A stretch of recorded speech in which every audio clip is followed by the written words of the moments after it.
प्यारे बच्चों, आपका बहुत स्वागत है रे क्लासेस फिरोजाबाद में। हमारा चैप्टर चल रहा था some basic concept of chemistry. आज हम उसमें लॉज ऑफ केमिकल कॉम्बिनेशन में जो लॉ है, लॉ ऑफ डेफिनेट प्रोपोर्शन या जिसे कहते हैं लॉ ऑफ कांस्टेंट कंपोजिशन, उससे रिलेटेड न्यूमेरिकल करेंगे। बच्चों, ये जो लॉ है ये जोसेफ प्राउस ने दिया था 1799 में। इसमें उन्होंने कहा था किसी कंपाउंड को बनाने वाले ना तो कभी एलिमेंट बदलते हैं और ना उन एलिमेंट का रेशियो। किसी कंपाउंड को बनाने वाले ना तो एलिमेंट बदलते हैं और ना उन एलिमेंट का रेशियो बदलता है। किसका रेशियो? उनके वेट का रेशियो। ना तो किसी कंपाउंड को बनाने वाले एलिमेंट बदलते हैं ना उनके वेट का रेशियो बदलता है। ठीक, अब न्यूमेरिकल देखें। 1.375 ग्राम ऑफ सीयूओ, इतना सीयूओ था, उसे रिड्यूस करने पर उससे इतना कॉपर बना। यानी पहले केस में इतना सीयूओ है, इतना कॉपर है, तो इस कॉपर को सीयूओ में से सब्ट्रैक्ट कर लो तो ऑक्सीजन का वेट निकल आएगा। तो पहले केस में सीयूओ का वेट इतना है, कॉपर का इतना है, इसमें से इसे सब्ट्रैक्ट करेंगे तो ऑक्सीजन का वेट निकल आएगा। अब वो कह रहा है इन अनदर एक्सपेरिमेंट, एक और एक्सपेरिमेंट किया, उसमें 1.178 ग्राम कॉपर थी। उसे पहले आपने नाइट्रिक एसिड HNO3 में घोला। HNO3 में घोलने पर कॉपर नाइट्रेट बना। कॉपर नाइट्रेट से CuO बनाया। CuO को बनाने के बाद आपने देखा CuO का वेट है कितना? 1.476 ग्राम। कितना है? 1.476 ग्राम। तो कह रहा है लॉ को प्रूव करो। कौन से लॉ को? लॉ ऑफ डेफिनेट प्रोपोर्शन को प्रूव करो। क्वेश्चन पढ़ ले, मैं सामने से हटा हुआ हूं, एक बार अच्छे से पढ़ें। ये ना हो कि फिर आप पढ़े नहीं तो फिर आपको क्लियर नहीं आएगा। कितने एक्सपेरिमेंट किए हैं? 2। पहले एक्सपेरिमेंट में CuO का वेट और कॉपर का वेट दे रखा है। दूसरा एक्सपेरिमेंट किया है, दूसरे एक्सपेरिमेंट में ये कॉपर का वेट है और ये CuO का वेट है। तो कह रहा है law of definite proportion proof करो। उम्मीद है आपने न्यूमेरिकल अच्छे से पढ़ लिया है। ठीक, करना शुरू करूं। देखिए भाई, कितने केस बने? 2। ये हटा रहा हूं जगह बनाने के लिए। पहला केस जो है उसमें क्या मालूम चला आपको? फर्स्ट केस में CuO कितना है? 1.375 और उस केस में कॉपर कितना है? आंसर 1.098। सेकंड केस ले लो। सेकंड केस में देखो CuO कितना है? 1.476 ग्राम है ना। यहां पर भी ग्राम में यूनिट चल रही है। अब सेकंड केस में Cu कितना है? 1.178। Cu है 1.178 ग्राम। आपको कौन सा लॉ प्रूफ करना है? Law of constant composition. अब देखो कैसे प्रूफ करूंगा। ये सारा मिटाल रहा हूं, जगह बना दी सारा मिटाल के। तो ओपन पे काफी स्पेस है लिखने के लिए। देखो पहले केस में Cu और Cu मालूम है, इन दोनों का डिफरेंस ले लो तो किसका वेट निकल आएगा? ऑक्सीजन का। O लिख लो।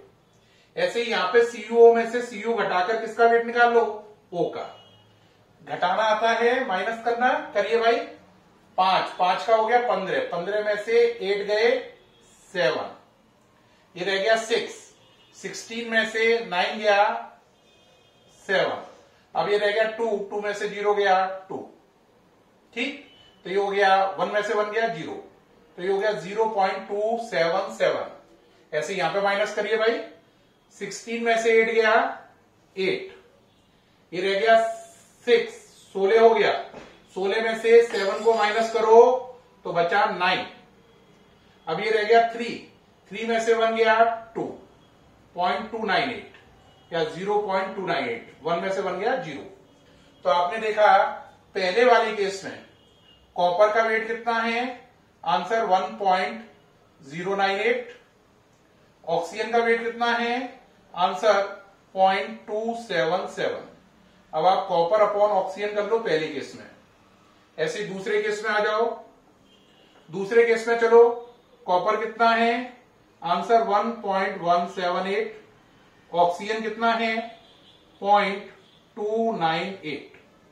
ठीक, कॉपर अपॉन ऑक्सीजन इसमें भी कर लो।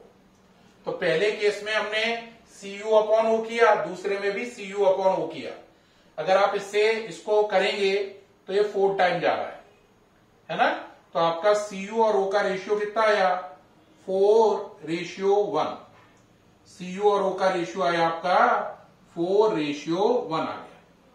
ऐसे अब आप इधर आ जाइए, इससे कैंसिल करो, 4 टाइम जा रहा है इससे भी, तो Cu और O का रेशियो आ गया 4/1, या Cu और O का रेशियो है 4:1। तो हमने देखा कि CuO के अंदर 2 एलिमेंट है हमेशा, कॉपर और ऑक्सीजन।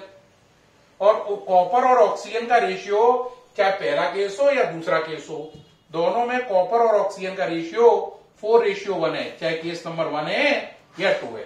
तो हमने देखा कि किसी कंपाउंड को बनाने वाले ना तो एलिमेंट बदले, हर बार Cu और O से ही बना, और ना ही उनका रेशियो बदला वेट का। यहां पर Cu और O के वेट का रेशियो 4:1 है, और यहां पर भी Cu और O के वेट का रेशियो 4:1 है। तो ना तो CuO को बनाने वाले एलिमेंट बदले, ना उनका रेशियो बदला। हर बार CuO को बनाने के लिए कॉपर और ऑक्सीजन ही चाहिए, और हर बार उनके वेट का रेशियो 4:1 आ रहा है। किसका ratio, copper versus oxygen, copper upon oxygen का रेशियो कितना आ रहा है 4:1। ठीक, तो इससे लॉ वेरीफाई हो गया। आप नोट कर लेंगे सारा, उम्मीद है सारा नोट कर लिया होगा आपने। ओके करें। अब नेक्स्ट न्यूमेरिकल देखें। इस पर नेक्स्ट न्यूमेरिकल है, इस पर क्वेश्चन है। देखिए भाई, एक और न्यूमेरिकल करते हैं इस पर जिससे और क्लियर हो। अगला क्वेश्चन है, consider the following data. Consider the following data. वो कह रहा है ये डेटा कंसीडर करो। क्या डेटा है भाई, अब देखते हैं। Consider the following data. पहला डेटा है 0.32 gram of sulphur on burning. 0.32 gram of sulphur on burning produce 224 ml of SO2 gas at NTP। दूसरा डेटा क्या दे रहा है, दूसरे डेटा में कह रहा है a metal sulfite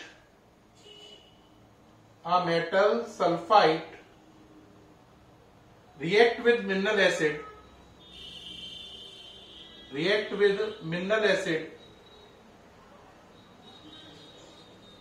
a metal sulfide react with mineral acid to give SO2 which contain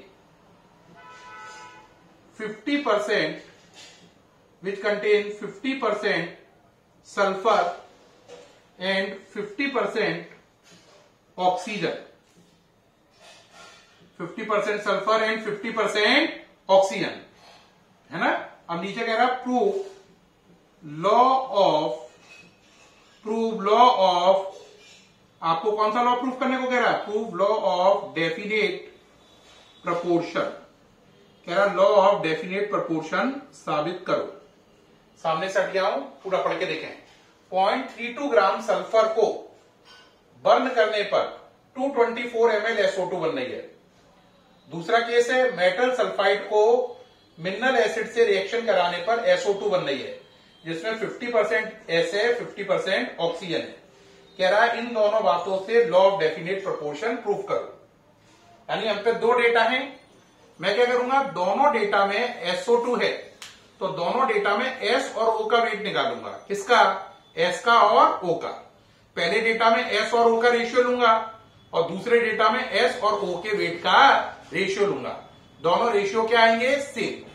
तो मैं कहूंगा कि SO2 चाहे फर्स्ट मेथड से बनाओ या सेकंड से बनाओ, S और O का रेशियो सेम आ रहा है, इसका मतलब वो डेफिनेट है। इससे law of definite proportion proof हो जाएगा।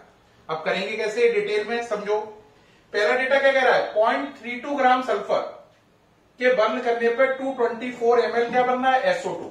शॉर्ट में लिख लो, पहले डेटा में कह रहा है सल्फर कितनी है 0.32 ग्राम है ना, और SO2 कितना है 224 ml।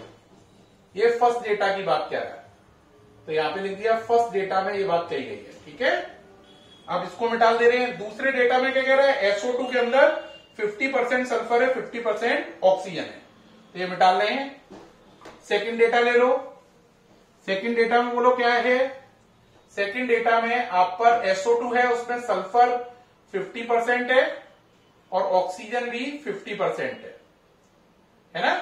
अब वो कह रहा है ये सेकंड डेटा है, कह रहा प्रूफ करो लॉ को भाई। देखिए भाई कैसे प्रूफ करें, पहले डेटा से डिटेल लो, किस वाले से, फ्रॉम फर्स्ट डेटा।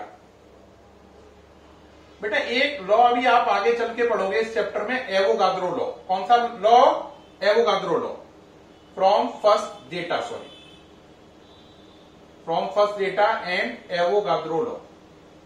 एवोगाद्रोस लॉ क्या कहता है, ये लॉ कहता है कि मॉलिक्यूलर मास अगर हो, किसी भी चीज का मॉलिक्यूलर मास में हमेशा 22400 ml होते हैं। Molecular mass is equivalent to 22400 ml, यानी मॉलिक्यूलर मास में हमेशा 22,400 ml चीज होती है। तो देखो जरा, आप अगर देखें तो SO2 जो है उसका मॉलिक्यूलर मास निकालो। SO2 मिलके बना S प्लस O से, है ना। 16S 32, 8O 16, 8O 16। Molecular mass निकालने के लिए ऊपर वालों को ऐड करते हैं, तो 32, 16, 16 ऐड किया, आंसर आया 64। कितना आया 64। तो फर्स्ट डेटा से लेके SO2 कितनी है 224 ml। हमारी इक्वेशन क्या बनेगी, 64 ग्राम अगर SO2 होती तो एवोगाड्रो लॉ के अकॉर्डिंग वो होती 22400 ml, यानी इतने ml SO2 का वजन कितना होता है 64 ग्राम। यहां पे ऐसे लिख लो 22400 ml SO2 का वेट होगा 64 ग्राम, है ना, 64 ग्राम वेट होगा। आप पर कितनी है 224 ml, कितनी है 224 ml, तो 224 ml SO2 का वेट कितना होगा, आंसर x को सॉल्व करो, ये दोनों मल्टीप्लाई में जाएंगे, ये डिवाइड में जाएगा, तो 224 इंटू 64 अपॉन 22400, इससे कैंसिल हुआ 100 बार, आंसर आ गया 0.64 ग्राम। क्या साबित किया इतना, ये सारे काम से यहां तक से, इससे ये साबित किया कि 224 ml SO2 का मतलब 0.64 ग्राम क्या है SO2। तो यहां से हम लिख सकते हैं 224 ml की ना SO2, तो हम लिख सकते हैं 224 ml को एवोगाद्रो लॉ के अकॉर्डिंग हम बोल सकते हैं 0.64 gram SO2 according to Avogadro law. ये है क्या साबित किया मैंने फर्स्ट डेटा में ये साबित कर दिया कि अगर SO2 224 ml हो तो उसका वजन 0.64 ग्राम होगा अकॉर्डिंग टू एवोगाद्रो लॉ। ये बात यहां से साबित करी है। क्या साबित करा है, दोबारा समझ लो, ये साबित किया है कि अगर 224 ml कोई SO2 बोल दे तो उसका वजन 0.64 ग्राम होगा अकॉर्डिंग टू एवोगाद्रो लॉ। ये बात साबित करी है, ये यहां पे करके दिखाया है। ठीक, तो इसका मतलब जो फर्स्ट डेटा था ये वाला, ये फर्स्ट डेटा है, इसमें अपन पे अब क्या आ गया बोलो जरा, ये सारा हटा रहे हैं इधर वाला, बताओ अब क्या कंफर्म हो गया। अब अपन पे कितने डेटा हैं, 2। अब फर्स्ट डेटा पे आ जाओ और सेकंड डेटा पे आ जाओ एक एक करके। ठीक, सेकंड डेटा, चलो भाई फर्स्ट डेटा में आओ। S कितना है 0.32, SO2 कितना है 0.64, तो बताओ O कितना होगा, O कैसे निकालेंगे, SO2 है 0.64, S है 0.32, तो 0.64 माइनस 0.32 डेट इज 0.32। तो पहले वाले डेटा में क्या हुआ, S अपॉन O, S की वैल्यू 0.32, O की वैल्यू भी 0.32, रेशियो कितना आया 1:1, किसका, S और O का। तो पहले में रेशियो 1:1 आया। अब चलते हैं अगले में लो S अपॉन O, एस कितना है 50%, ओ कितना है 50%, दोनों 50-50 है, कैंसिल हो गया। रेशियो कितना आया 1:1, किसमें, एस और ओ में। तो हमने देखा एस और ओ का रेशियो पहले डेटा में भी 1:1 है, दूसरे में भी 1:1 है। यानी एस और ओ का रेशियो हमने पहले एक्सपेरिमेंट से निकाला तो 1:1 आया, दूसरे से निकाला तब भी 1:1 आया। यानी एक्सपेरिमेंट बदले, रेशियो पर कोई चेंज नहीं आया, रेशियो कांस्टेंट रहा और वो रहा 1:1। इससे लॉ प्रूफ हो गया। सामने से हट गया हूं, नोट कर लें। यहां पे ए एल का मतलब है एवोगाद्रो लॉ। एवोगाद्रो लॉ के अकॉर्डिंग 224 ml SO2 का वजन 0.64 ग्राम होगा। अब SO2 अगर 0.64 है, S 0.32 है, तो O भी 0.32 होगी। ठीक है, ओके रहा।